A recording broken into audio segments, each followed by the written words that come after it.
जब ये जो पिछला क्लास था उस क्लास में जब बतला रहे थे तो हमने बतलाया था उसमें मनरेगा राइट टू वर्क के तहत मनरेगा और नरेगा से कैसे मनरेगा हुआ वो बतलाए थे। लेकिन उससे पिछले क्लास जो वीडियो रिकॉर्डेड क्लास था उसमें हमने एक चीज़ और बतलाया था कि जो अभी कुछ वर्षों से CBSE लगभग 15% क्वेश्चन ऐसा पूछती है जो रैशनल होता है, मतलब उसका आंसर आपके किताब में नहीं है, आपको देना है on the basis of studied topic.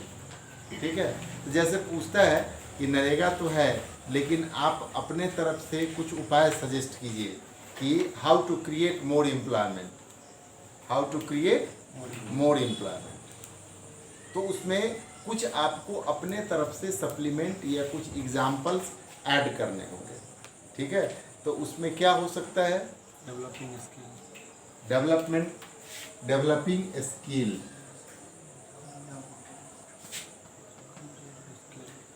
Developing. ठीक है, इसके बाद conserve skill, spread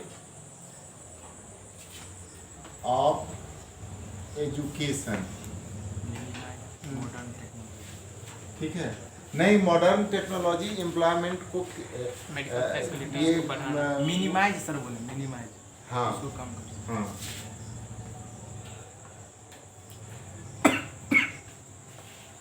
minimising the modern technology. ठीक है, और चौथा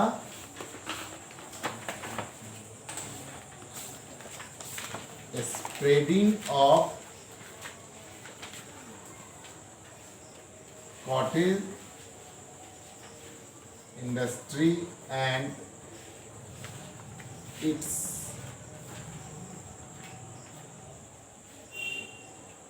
प्रोटेक्शन।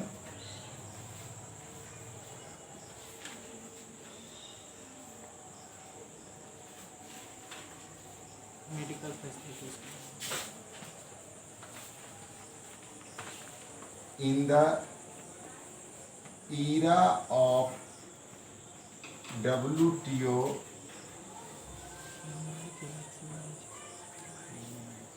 by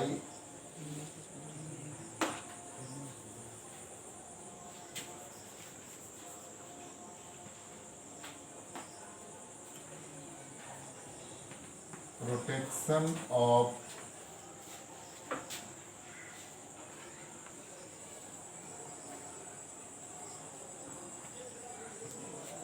domestic goods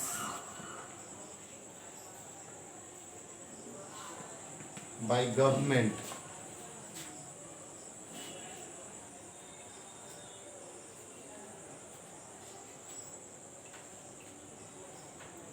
लिख लिया। देखो अभी तुम लोगों ने अखबार तो तुम यहाँ पर आता है, तुम लोग देखते हो। अभी कुछ दिनों पहले तुम लोगों ने एक न्यूज़ सुना होगा। अब देखो मेरे चेहरा पर देखो, तुम लोगों ने सुना होगा कि अच्छा तुम ही मेरे नाम फ़ोन किए थे हैं कि समझ में नहीं आ रहा है। अब समझ में आ रहा है, चलो कोई बात नहीं। उसमें तुम लोग न्यूज़ सुने होंगे कि मोबाइल फ़ोन महंगा होना है, मोबाइल फ़ोन महंगा हो रहा है और उस पर जो उसके कंपोनेंट्स हैं वो भी महंगे हो रहे हैं। तो उसमें महंगे हो रहे हैं, उस पूरा डिटेलमेंट पढ़े उसका? GST सब नहीं, कौन बोला? तुम पढ़े हो या अपने मन से बोल रहे हो? सुने थे। नहीं तो गलत सुने हो। अधिकतर सुना हुआ बात गलत होता है, पढ़ा हुआ बात भी गलत हो जाता है 10-20%। इसीलिए पढ़ाई पर ज़्यादा ध्यान। ठीक है, उसमें हुआ यह कि गवर्नमेंट ने उस पर 1% अभी तक WTO के पॉलिसी के तहत ये नियम है कि उसमें WTO की पॉलिसी का जो मेन रूट ही यही है कि जो टैक्सेस हैं, इंपोर्ट टैक्स जो होता है उसको या एक्सपोर्ट टैक्स जो होता है उसको क्या करना है? हटा लेना है। क्या करना है? हटा लेना है। ठीक है। लेकिन यहाँ गवर्नमेंट ने क्या किया, तो अधिकतर भारत में क्या होता है, चाइना से ही आता है। भारत में नहीं, पूरे दुनिया में जो इलेक्ट्रॉनिक्स गुड्स हैं उसके अधिकतर कंपोनेंट हो, पार्ट्स हो या इलेक्ट्रॉनिक्स गुड हो, वो चाइना से आता है। भारत ने थोड़ा सा वायलेंस किया, चाइना ने उसका विरोध भी किया है WTO के फ्रंट पर जा कर के, ठीक है, कि भारत ने WTO की पॉलिसी का उल्लंघन किया है। लेकिन भारत ने कहा है उसमें कि चूंकि हमारा जो डोमेस्टिक मार्केट है वो चाइना के कंपैरिजन में छोटा है और हमारा इन्फ्लेशन बहुत अधिक बढ़ रहा है, इसीलिए लगाना ज़रूरी है, और WTO ने इसको मान भी लिया है। इसीलिए अब देखो इसका क्या मतलब है, इसका मतलब है कि अब चाइनीज़ कंपोनेंट जो आएगा भारत में, या चाइनीज़ इलेक्ट्रॉनिक्स गुड या मटेरियल्स जो भी आएगा वो क्या हो जाएगा, महंगा हो जाएगा। तो ऐसा तो नहीं है कि भारत में नहीं बन रहा है, तो भारतीय सामान जो होगा वो जब उसका प्राइस क्या होगा, कम होगा, ठीक है। तो प्राइस जब कम होगा चाइनीज़ गुड्स की अपेक्षा, तो ज़्यादा से ज़्यादा भारत में किसका कंजम्पशन होगा, इंडियन गुड्स का ही होगा। इसीलिए लिखे in the era of WTO protection of domestic goods by government, ये एक बहुत बड़ी बात है, ठीक है।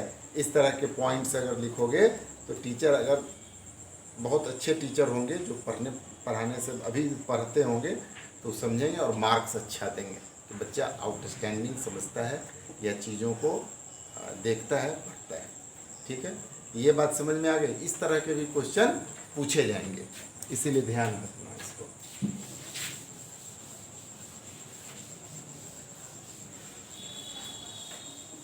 बहुत बढ़िया।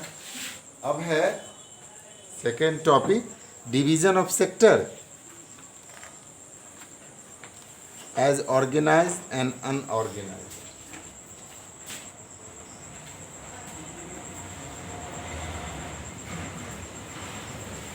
Division of sector as organized and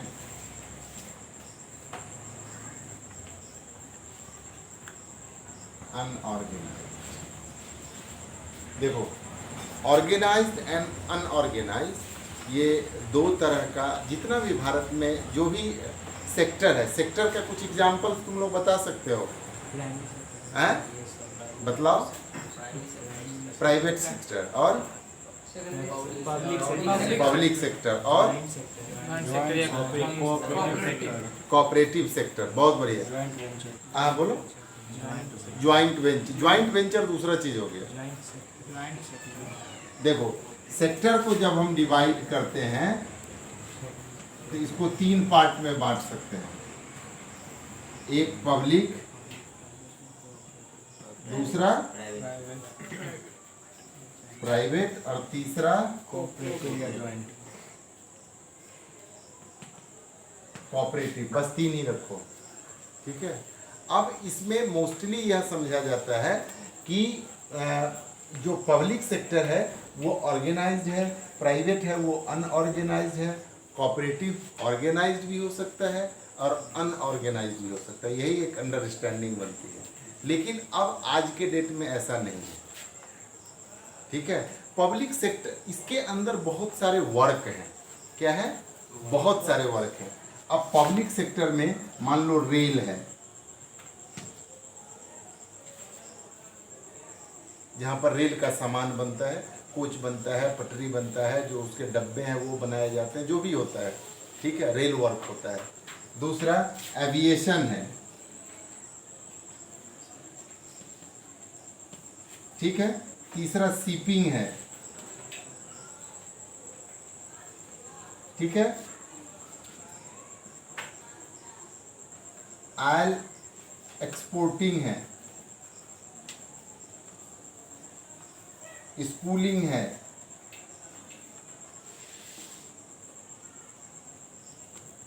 education जिसको कहोगे, ये सब पब्लिक सेक्टर में आता है, ठीक है।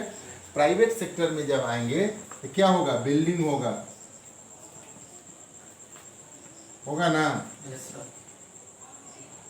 फार्म लेबरर होगा,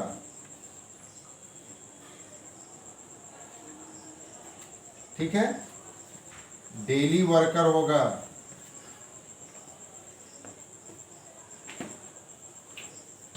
और इसमें दोनों आएगा कोऑपरेटिव में, ठीक है। अब मोस्टली यही समझा जाता है कि पब्लिक सेक्टर के जितने भी वर्क हैं, जितने भी डिपार्टमेंट हैं, जितने भी वर्क हैं वो ऑर्गेनाइज्ड हैं, और प्राइवेट सेक्टर में जितने भी हैं वो अनऑर्गेनाइज्ड हैं। लेकिन इधर कुछ वर्षों में इसमें चेंजिंग आया है। जैसे अब मान लो पब्लिक सेक्टर का रेल कारखाना है, ठीक है, रेल इंडस्ट्री है, तो रेल इंडस्ट्री में देखोगे कि गवर्नमेंट न्यू पॉलिसी के तहत क्या कर रही है, 60% अपने परमानेंट स्टाफ को रख रही है और 40% कैजुअल स्टाफ को रख रही है। 40% कैजुअल स्टाफ को रख रही है। इसी तरह नवोदय और केंद्रीय विद्यालय जैसे स्कूलों में 60% परमानेंट स्टाफ और 40% कैजुअल स्टाफ, ठीक है। जब हम लोग पढ़ा रहे थे, ठीक है, एक नवोदय में 2-3 साल हम भी पढ़ाए, तो उस समय फिक्स था, केंद्रीय विद्यालय में यहाँ पढ़ाया मुजफ्फरपुर में, तो उसमें फिक्स था, क्लास पर पैसा मिलता था, ठीक है। एक क्लास का 60 रुपया मिलता था, बहुत पहले की बात है ये। 5 क्लास मैक्सिमम मिल सकता है, 54-30 रुपया हुआ। और वहीं पर हमारे साथ जो उसके परमानेंट टीचर थे, उसको टोटल जो सैलरी थी और भी जो पर्क्स थे और जो बेनिफिट्स थे वो थे। नवोदय में भी इसी तरह फिक्स था, ठीक है। लेकिन बाद में सुप्रीम कोर्ट में एक केस हुआ और सुप्रीम कोर्ट ने अपने हियरिंग में उसको माना कि ठीक है, आप क्योंकि आपका सेक्टर क्या है, ऑर्गेनाइज सेक्टर है, लेकिन आप जो स्टाफ रख रहे हैं वो स्टाफ आपके परमानेंट स्टाफ के तरह ही सब काम कर रहा है, लेकिन आप उसके साथ कैजुअल लेबरर की तरह इस्तेमाल कर रहे हैं।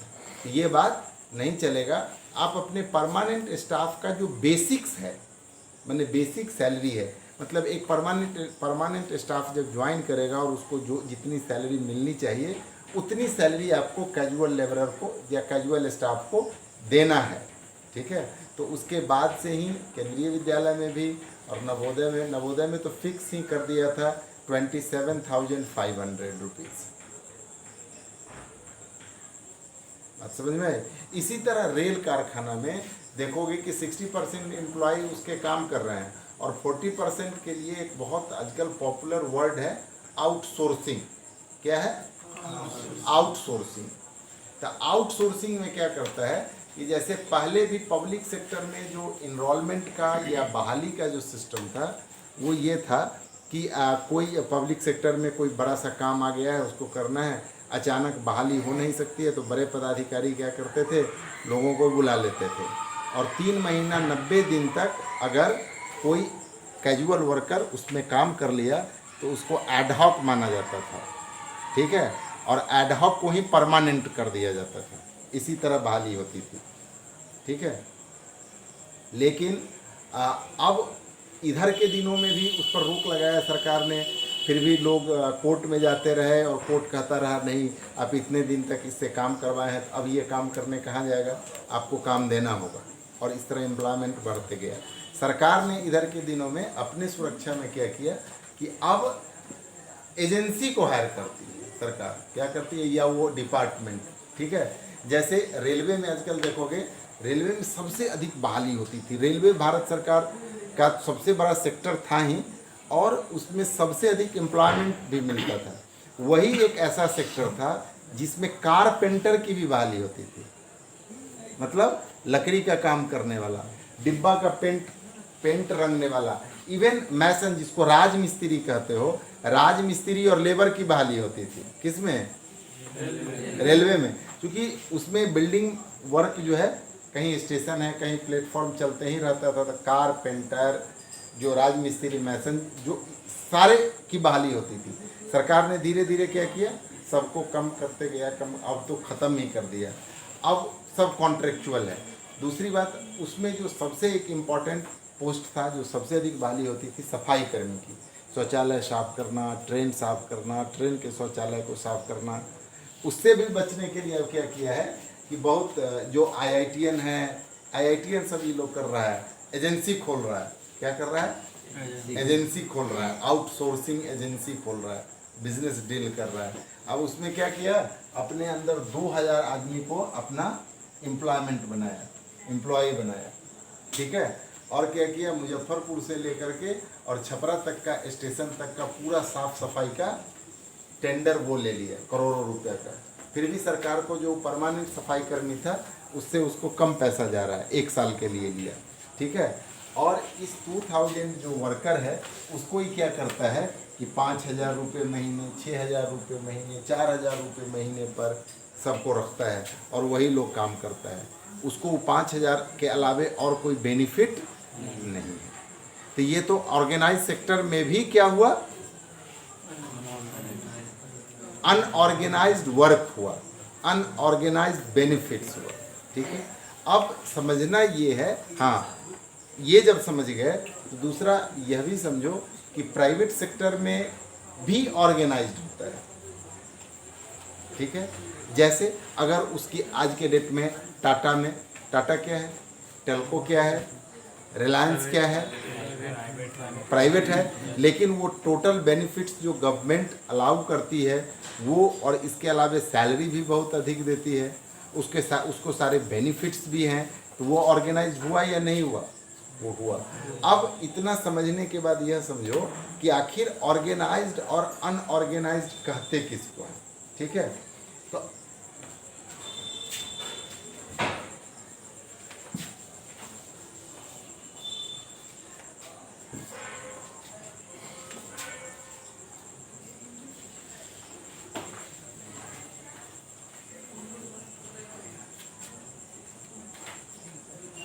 ठीक है, इसमें सबसे पहले इसका बेसिक प्रिंसिपल्स होता है, तुम खड़ा हो तो प्रिंसिपल का स्पेलिंग करो तो PRINCIPAL। यहाँ सही है, ये PRINCIPLE सिद्धांत होगा इसका। हाँ, तो यहाँ प्रिंसिपल का मतलब यही है। हमको लगा है कि तुम नहीं समझे, और वो जो तुम बोल रहे हो उसका मतलब है स्कूल का हेडमास्टर, प्रधानाचार्य, ठीक है, ठीक, बैठ जाओ। तो जो ऑर्गेनाइज सेक्टर का बेसिक प्रिंसिपल है वो सबसे पहला है कि it's follow the rules and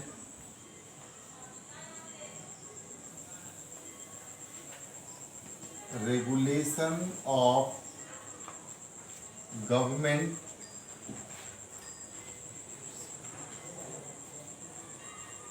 which is time to time amended, which is time to time amended.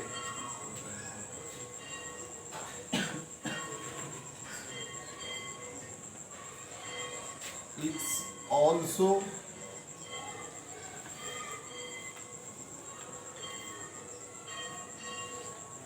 respect the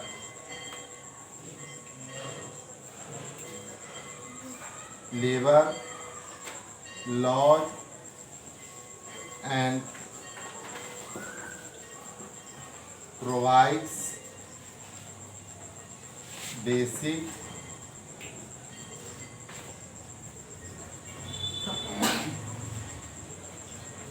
facility to workers for their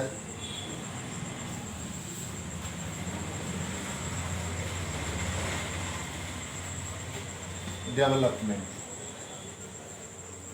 पहला हो गया कि it's follow the rules and regulations of government which is time to time amended, समय समय पर जो संशोधित हुआ है उसको। दूसरा है कि इट ऑल्सो केयर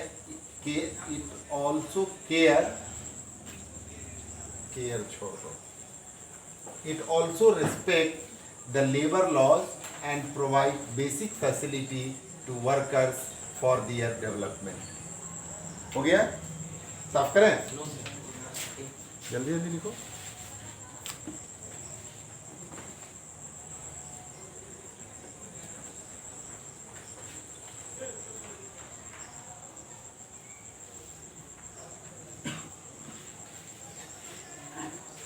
हो गया, चलो।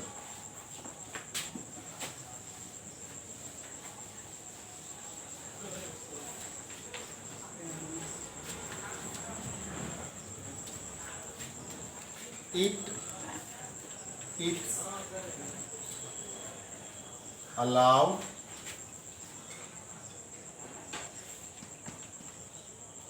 paid leave. It's allowed paid leave. Paid leave किसको कहते हैं? मतलब छुट्टी पर भी आपको पेमेंट मिलेगा। जैसे इसमें किसी के पिताजी सरकारी एम्प्लॉय हैं, इसके मिलिट्री में है, किसमें है? हेडमास्टर हैं। और हमारे पिताजी टीचर है। और ब्लॉक में क्या है? Personal technical assistant. Agriculture department देखते हैं, मनरेगा वाला में। हाँ, टेक्निकल स्टाफ है। ठीक 2008-9 में उन लोगों की बहाली हुई है। हाँ, ठीक, यू आर राइट। बैठ जाओ। अब देखो कि एक जो पेड लीव कैसे मिलता है कि आप महीने में, एक महीने में 4 संडे है, तो 1 into 4 है, ठीक है। तो साल में कितना हो जाएगा? 12 into 4 हुआ, 48 डेज लीव मिला है। ऐसे मिलता है, लोग काउंट नहीं करते हैं उसको। इसके अलावे कैजुअल लीव CL, ये 16 मिलता है, 16 दिन, माने 16 दिन आप अपने छुट्टी ले सकते हैं, ठीक है। इसके अलावे पूरे सर्विस पीरियड में 6 महीना और 1 साल में 20 दिन मेडिकल ले सकते हैं। इसको भी जोड़ो, 20 दिन हुआ, ठीक है। इसके अलावे अगर कोई महिला कर्मी है, ठीक है, और वो सर्विस में जाने के बाद बच्चे को जन्म दे रही हैं, तो उसको मैटरनिटी लीव है 6 मंथ का। तो खैर और बीइंग टाइम है, 2 बच्चों के लिए मिलता है। लेकिन पुरुष को भी मिलता है, जो उस बच्चे का पिता होगा उसको भी मिलता है चाइल्ड केयर लीव, ठीक है। मतलब उसको 15 दिन ही मिलता है, लेकिन कितना मिलता है? 15 दिन अपने पत्नी बच्चे के केयर के लिए, चाइल्ड केयर लीव बोलते हैं उसको, ठीक है। इसके अलावे बुजुर्गों के लिए अपने माता पिता के लिए भी पैटर्नल लीव मिलता है। वो पूरे सर्विस पीरियड में 15 दिन है। वो सब छोड़ दो, केवल जो प्रत्येक साल सबको एक तरह से जो मिलता है वो बात बता रहे हैं। इसके अलावे 60 डेज, ठीक है, हॉलीडेज है। 60 डेज कितना है?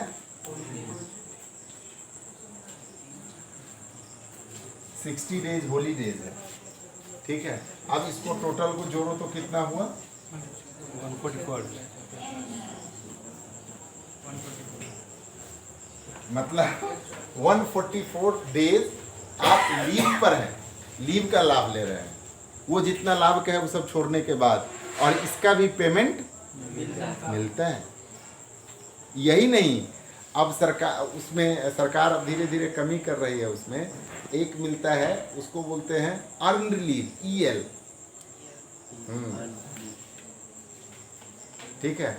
अर्न लीव में क्या होता है कि आपको पूरे सर्विस पीरियड में प्रत्येक महीने, प्रत्येक साल 30 दिन का लीव मिलता है, ठीक है। और वो पूरा हो जाता है कितना?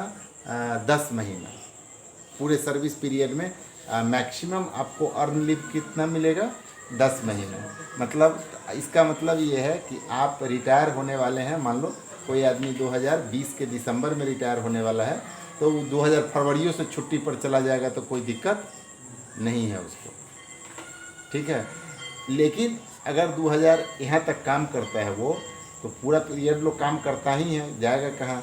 तो उसको 10 महीने एक्स्ट्रा, 10 महीने एक्स्ट्रा जो अंतिम महीना में उसका पेमेंट होगा उतना इंटू 10 मंथ्स करके उसको मिलेगा।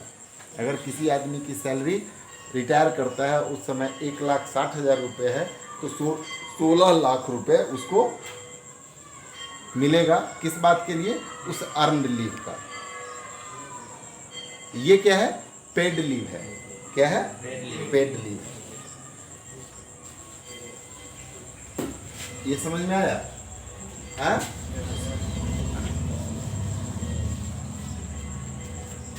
दूसरा होता है इसमें पे प्रोटेक्शन बोलते हैं इसको। क्या बोलते हैं? पे प्रोटेक्शन। पे प्रोटेक्शन क्या होता है ये समझो। अगर तुम में से कोई लड़का यूपीएससी की परीक्षा देता है, ठीक है, और पहली बार में उसको आईएएस नहीं मिला, ठीक है, या उसको अलाइड सर्विस में ही उसको सर्विस मिल जाता है, किसका? तो इंडियन रेल सर्विस, ठीक है, उसमें नौकरी करने लगा, लेकिन उससे वो सेटिस्फाई नहीं है। अगली बार फिर दिया और उसका थोड़ा रैंक अच्छा हुआ और उसको मिल गया एलाइड में ही आईएएस मिल गया तो बड़ी बात है, नहीं तो उसको एलाइड में भी अगर इंडियन अकाउंट सर्विस मिल गया, आईएएस में ही इंडियन अकाउंट सर्विस, तो जिस दिन से इंडियन अकाउंट सर्विस में वो गया, ठीक है, उस दिन से उसको सैलरी मिलनी चाहिए ना। लेकिन यहाँ पर क्या होगा कि उसको पीछे जो 3 साल नौकरी किया है तो 3 साल में 3 इंक्रीमेंट हुआ ना, 3 इंक्रीमेंट हुआ, इंक्रीमेंट का लाभ मिलता है। वो इंक्रीमेंट क्या है वो भी बतलाते हैं। तो वो इंक्रीमेंट उसको ऐड करके मिलेगा, किसको? जो इंडियन अकाउंट सर्विस में गया है। तो हो सकता है कोई लड़का तुम दोनों एक साथ किए, तुम पहली बार गए और ये 3 साल पहले रेल में था, तो ज्वाइन तुम दोनों एक साथ कर रहे हो, लेकिन तुमसे बहुत अधिक सैलरी होगी इसकी, क्योंकि इसको 3 इंक्रीमेंट एक्स्ट्रा मिलेगा। बात समझ में आई? तो ये इसको पे प्रोटेक्शन बोलते हैं। इंक्रीमेंट क्या होता है? इंक्रीमेंट होता है कि जितना बेसिक है उसका 3% प्रत्येक साल अपने आप बढ़ जाएगा उसका। मान लो किसी आदमी का सैलरी 40,000 है बेसिक, ठीक है, 4 तिया 1200, मतलब अगले साल उसका हो जाएगा 41,200 सैलरी। उस पर डीए मिलेगा, उस पर मेडिकल, उस पर एचआरए जो मिलना होगा सो मिलेगा, ठीक है। तो ये क्या हो गया? पेड लीव हो गया, पे प्रोटेक्शन हो गया। अब है मेडिकल मिलता है।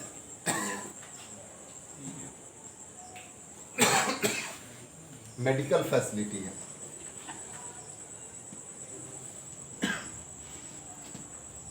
मेडिकल फैसिलिटी है मतलब अगर आप कैजुअलिटी होता है, ठीक है, मान लो कोई आदमी बहुत अधिक सैलरी में ही नहीं, अब अगर जैसे इसमें एक और है जिसको बोलते हैं, कवर्ड। पहले यही लिखना चाहिए था, covered with PF and ESICS, ठीक है, covered with PF and ESICS। अब इसमें क्या है, पहले इसको लिखना तब उसको लिखना। इसमें क्या है कि अगर कोई आदमी मान लो काम करता है, प्राइवेट सेक्टर में ही काम करता है, कोई स्कूल में काम करता है, कोई कहीं काम करता है, अगर उसकी बेसिक सैलरी बहुत कम होगी, मान लो अगर 12,000 रुपये ही है उसकी सैलरी, कितनी है? 12,000 रुपये है, तो 12,000 की बेसिक सैलरी पर उसको 12% उसका डिडक्ट हो जाएगा। कितना हो जाएगा? 12। तो कितना हो जाएगा इसका? 1440 है, 1440 रुपये होगा ना। और इसी पर 13% गवर्नमेंट प्लस देगी, ठीक है, तो लगभग कितना हो जाएगा?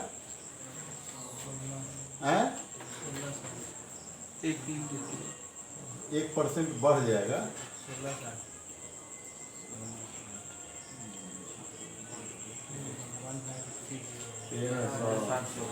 60 हो जाएगा, मतलब 1460 हो जाएगा, यही ना होगा?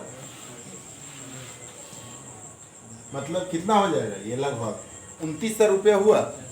2900 रुपया पर मंथ उसके अकाउंट में जमा होगा, किसके? उस एम्प्लॉय के। और उस पर गवर्नमेंट ऑफ इंडिया सबसे अधिक रेट ऑफ इंटरेस्ट देती है, 8.5% देती है।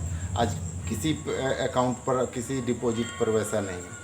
लेकिन इसमें से 1.5% ईएसआईसी में चला जाता है। इसको वो बोलते हैं employ state insurance corporation services. ठीक है, अब इसमें पहले समझ लो, लिखना बाद में। अब ये इंश्योरेंस में क्या है कि अगर वो आदमी किसी कारण से वो पढ़ा रहा था या कोई ऑर्गेनाइज सेक्टर के अंदर में कोई बहुत बड़े बिल्डिंग में राजमिस्त्री का काम कर रहा है या लेबर का काम कर रहा है, वो गिर गया।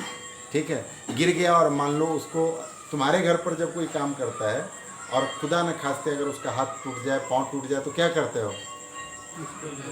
क्या करते हो? बहुत से बहुत इलाज करवा देते हो और उसको कहाँ पहुँचा देते हो? घर। उसके बाद तो कोई खबर नहीं लेते हो। लेकिन अगर वो ऑर्गेनाइज सेक्टर में है तो ऑर्गेनाइज सेक्टर में जाने के बाद क्या होगा कि उसको, अगर वो चला जाएगा ईएसआईसी के हॉस्पिटल में और हॉस्पिटल से एक पर्ची ले लेगा, ईएसआईसी उसको अलाउ करेगा बेहतर हॉस्पिटल में इलाज के लिए, तो इलाज का जितना खर्च होगा वो ईएसआईसी देगा। ठीक है, इसके अलावे अगर डॉक्टर उसको लिखता है 6 मंथ, 1 ईयर, 2 ईयर या 3 ईयर बेड रेस्ट, तो 3 ईयर जितनी सैलरी उसकी होगी वो ईएसआईसी देगा। वो काम नहीं करेगा, घर बैठे रहेगा, लेकिन सैलरी कितना कौन देगा? ईएसआईसी देगा। मान लो खुदा न खास्ते वो मर गया, तो अंतिम सैलरी जितनी होगी वो रिटायरमेंट के एज तक ईएसआईसी उसके फैमिली को देगा। ये बहुत बड़ा बेनिफिट हो गया ना। लेकिन तब कहोगे जी सर इस सबको मिलता है? नहीं, ये गवर्नमेंट का स्कीम है जिसको लो पेमेंट स्टाफ के लिए, ये मैक्सिमम जिसकी सैलरी 15,000 रुपये है उसी को मिलता है, उससे ऊपर वाले को नहीं मिलता है। तो कोई पीएफ सबको मिलेगा, लेकिन ईएसआईसी जिसका मैक्सिमम 15,000 है। अब ये जिसको कवर्ड हो गया पीएफ और ईएसआईसी से, इसका मतलब है कि उसको मेडिकल फैसिलिटी भी मिल गई। ये सब क्या है? ऑर्गेनाइज सेक्टर के बेनिफिट है, जबकि अनऑर्गेनाइज सेक्टर में ऐसा कोई बेनिफिट नहीं मिलता है। कोई गिर के हाथ टूट जाए, पाँव टूट जाए, मर जाए, इससे उस पर कोई प्रभाव नहीं पड़ता है। बात समझ में आई? तो अब जो तुम पहले इससे पहले पढ़े हो पब्लिक सेक्टर और प्राइवेट सेक्टर में या कोऑपरेटिव में, जिसका बतलाया कि दोनों का गुण होता है, तो प्राइवेट सेक्टर में भी कोई रेल वर्कर में है और रेल में है, लेकिन वो आउटसोर्सिंग के तहत है, उसको कोई लाभ नहीं मिलता है? अभी मेडिकल में एसकेएमसीएच में गवर्नमेंट का है मेडिकल, उसमें जितना भी अब स्टाफ है, सफाई कर्मचारी से लेकर के और 4th ग्रेड एम्प्लॉय जितना, वो सब आउटसोर्सिंग वाला है। आज से मुझे याद है 1 साल पहले बड़ी हंगामा हुआ, हड़ताल उड़ताल आउटसोर्सिंग वाले लोगों ने किया। सरकार फिर भी आउटसोर्सिंग नहीं हटाया, वो एजेंसी को ही कहा, तो एजेंसी वाला पहले उसको 5,000 देता था तो 1,500 बढ़ा दिया, 6500 रुपया कर दिया।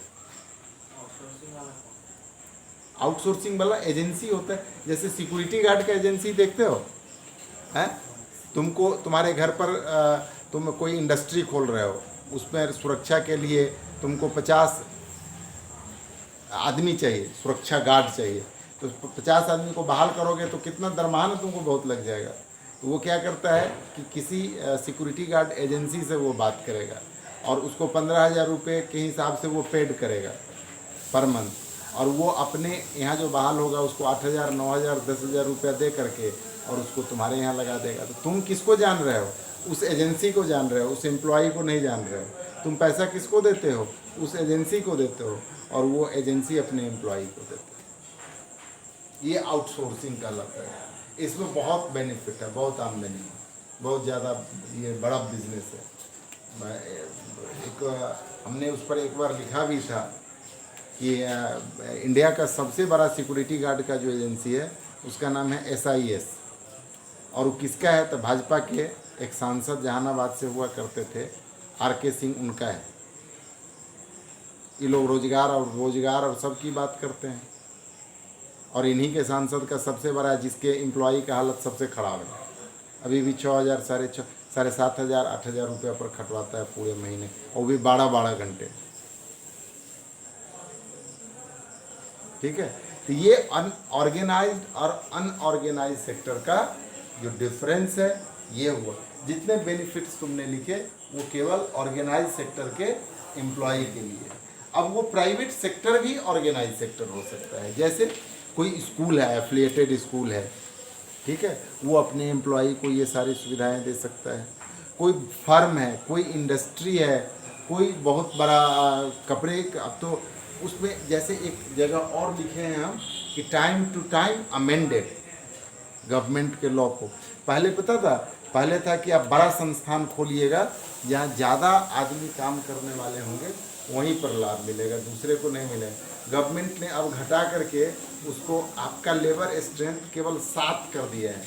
मतलब आप कोई दुकान भी खोले हुए हैं और 7 आदमी, 7 या 7 से अधिक आदमी आपके यहाँ खट रहा है, तो आप उसकी सैलरी पर पीएफ कटवा सकते हैं और उसको ईएसआईसी की सुविधा दे सकते हैं, ठीक है। सबसे खराब हालत किसका है? जो फार्म लेबरर है, जो एग्रीकल्चर लेबरर है, ठीक है। वहाँ 2-3 कई तरह का तुमको अनएम्प्लॉयमेंट देखने को मिलेगा।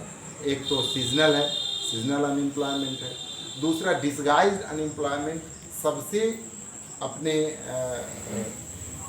अगली फॉर्म में वही है। डिसगाइज्ड अनएम्प्लॉयमेंट कहाँ? एग्रीकल्चर में, फार्मिंग में, ठीक है। लेकिन अधिक गवर्नमेंट के अधिक पब्लिक सेक्टर अधिकतर मतलब 90% क्या है? ऑर्गेनाइज्ड है, और प्राइवेट में 90% क्या है? अनऑर्गेनाइज्ड। यही डिफरेंस है, इसको अच्छे से दिमाग में रखना चाहिए। कोऑपरेटिव क्या है? कोऑपरेटिव की बिहार में सबसे पहले 1904 में आया था। ये बिहार कोऑपरेटिव सोसाइटी एक्ट बना था 1904 में, ठीक है। इसमें क्या होता है? तो इसमें होता है कि जैसे कोई पब्लिक सेक्टर है, तो पब्लिक सेक्टर किसका है? गवर्नमेंट का है। तो गवर्नमेंट 2 सेक्टर छोड़ के, कौन कौन? हेल्थ और एजुकेशन, हेल्थ और एजुकेशन, ये दोनों केवल इसमें एक्सपेंडिचर है। क्या है? एक्सपेंडिचर है, मतलब खर्चा ही खर्चा है। इसके अलावे जितने भी सेक्टर हैं, गवर्नमेंट उम्मीद करती है कि उसमें उसको प्रॉफिट होगा। क्या होगा? प्रॉफिट, बेनिफिट होगा, ठीक है। और ये जो 2 सेक्टर हैं, इसमें केवल गवर्नमेंट क्या करेगी? खर्चा करेगी। क्यों बतलाना शुरू किए हैं किस बात पर? हाँ, कोऑपरेटिव में कोई भी जो इंस्टीट्यूट कोऑपरेटिव ऑर्गेनाइजेशन होगा, गवर्नमेंट उसमें नो प्रॉफिट नो लॉस पर चलती है। मतलब गवर्नमेंट को पैसा अगर मिला तो भी बड़ी बात है, नहीं मिला तो भी बड़ी बात है, लेकिन गवर्नमेंट आपको किसी तरह का ऐड नहीं देगी, चलाना आपको खुद है। जैसे अब तिमुल को देखिए, या बहुत सारे गुजरात में अमूल की शुरुआत हुई थी, ठीक है, आनंद से। अब उसमें क्या है कि आपको पूरा बिजनेस, उसमें गवर्नमेंट का एक बॉडी होगा और एक वर्किंग कमेटी होगा और पूरा वही चलाएगा, और टोटल जो उसको बेनिफिट होगा उसको अपने लोगों के बीच में ही डिस्ट्रीब्यूट करना है। जैसे तुम लोगों के यहाँ से तुम लोगों के गांव में सुधा का डेयरी चलता है, दूध का कलेक्शन पॉइंट है, देखे हो? वहाँ किसान लोग जा कर के दूध अपना सेल करता है, तो दूध का दाम तो मिल जाता है।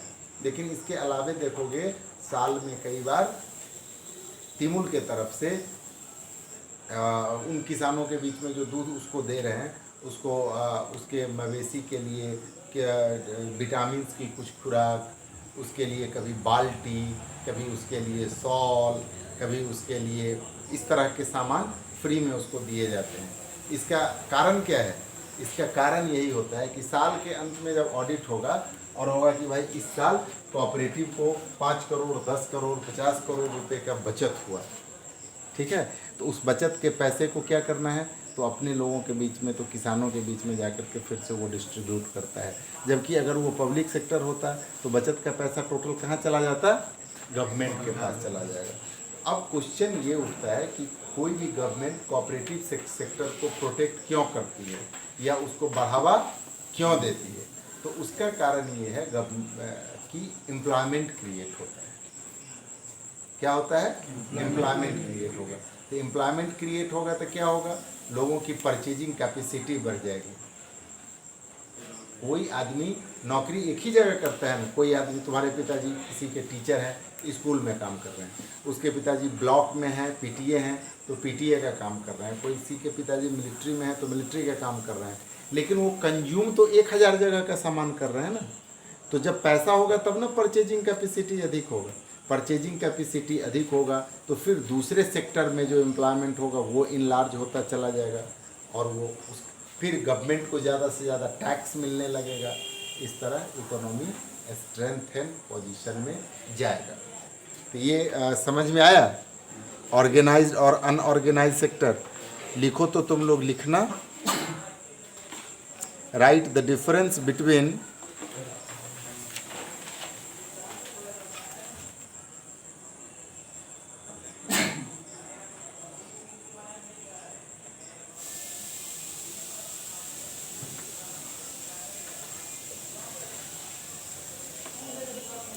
organized and unorganized sector.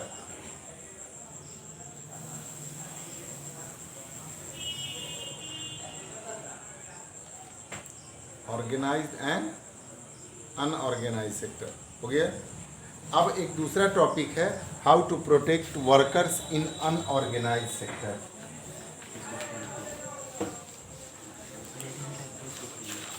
तो लिख लिए हो ना।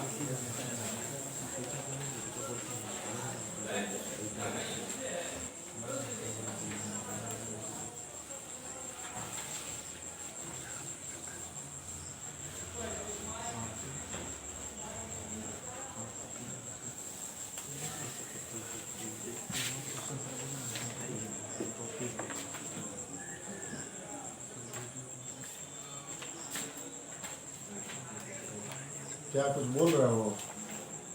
छोड़ दें क्या? No sir.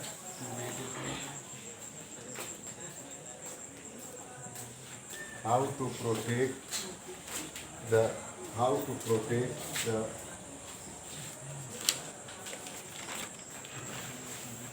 workers of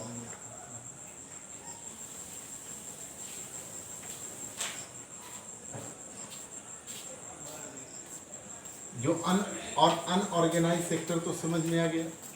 अब है कि उसके जो बहुत ख़राब हालत है, उसके जो वर्कर्स हैं, तो उसको प्रोटेक्ट अब कैसे किया जा सकता है। तो सबसे पहले है उसके लिए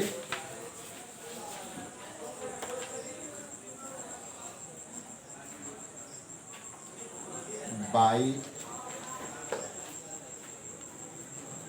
converting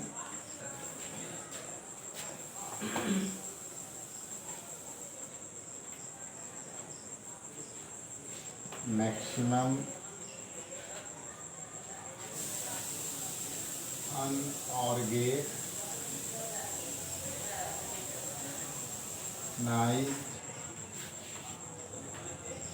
sector unit into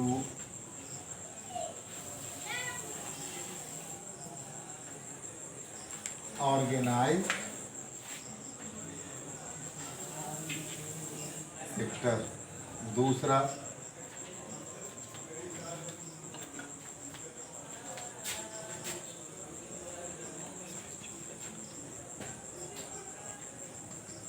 by spreading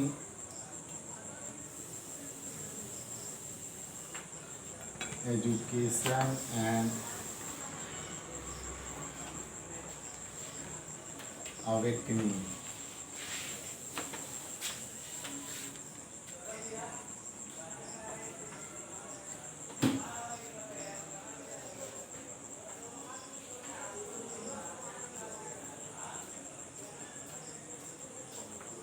By making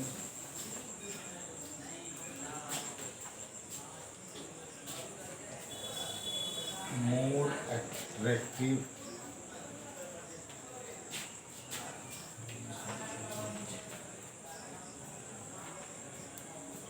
benefits of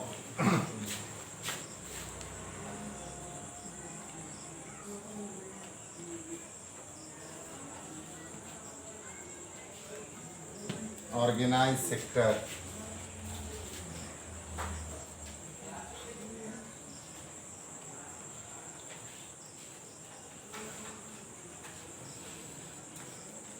by strengthening the labor laws.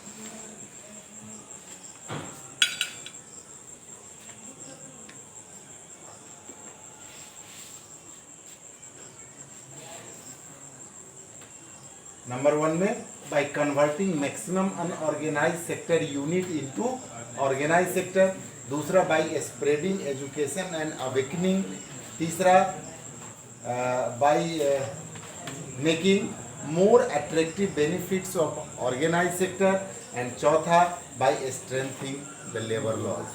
तीसरा कैसे प्रोटेक्ट हैं? तीसरा होगा बाई स्प्रेडिंग, बहुत लोग ऐसा है जो पीएफ कटवाना ही नहीं चाहता है, पैसा फंस जाते ही में का होता है, बहुत दिन के बाद मिलता है, वो इंटरेस्ट नहीं जानता है, ईएसआईसी का सुविधा नहीं जानता है, घर पर बैठ जाता है, तो उसको जानकारी होगी तब तो, उसमें जागरूकता आएगी तब तो। वो नहीं by making more attractive benefits of हाँ, जो बेनिफिट्स अभी ऑर्गेनाइज सेक्टर में मिल रहा है उसको और अट्रैक्टिव बनाया जाए, उसको और अच्छा बनाया जाए, उससे अनऑर्गेनाइज्ड को प्रोटेक्ट करना। और जो अनऑर्गेनाइज सेक्टर का वर्कर्स होगा या जो अनऑर्गेनाइज सेक्टर होगा उसके तरफ बढ़ेगा ना। अभी जैसे 7 ही लेबर पर कर दिया, उसको घटा करके और 3 लेबर पर कर दे, 4 लेबर पर कर दे, क्या समझे कि जो 5 लेबर भी खटवा रहा है और उसके पास अगर वो डेली वर्कर नहीं है, वो सैलरी दे रहा है, तो वो क्या करे, ऑर्गेनाइज सेक्टर में कन्वर्ट कर दे, उसको बहुत पैसा नहीं कर लगेगा, उसको बेनिफिट्स गवर्नमेंट का मिलने लगेगा। ठीक है, आज रहने दो इतना।